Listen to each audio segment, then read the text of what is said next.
साम्राज्य, सामान्यांचा असामान्य आवाज. दुष्कर्म संशयित पोलीस कोठडीत. एका 29 वर्षीय महिलेवर दुष्कर्म करून तिच्या पतीस जीवे मारण्याची धमकी दिल्याप्रकरणी कृष्णा उर्फ तम्मा महादेव खानापुरे वय 29 याला पोलिसांनी अटक केली. त्यास मंगळवारी न्यायालयात हजर केले असता 2 दिवसाची पोलीस कोठडी मिळाली. दुष्कर्माची घटना डिसेंबर ते 15 जानेवारी दरम्यान घडली.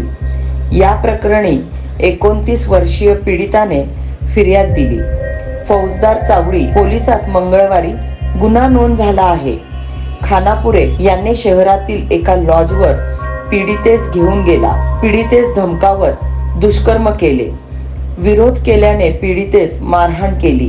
पीडितेच्या पतीस जीवे मारण्याची धमकी दिली असल्याचे फिर्यादीमध्ये म्हटले आहे. पोलीस निरीक्षक विश्वनाथ सिद्ध, पोलीस निरीक्षक देशमुख व पोलीस उपनिरीक्षक जेवघाले यांनी भेट दिली.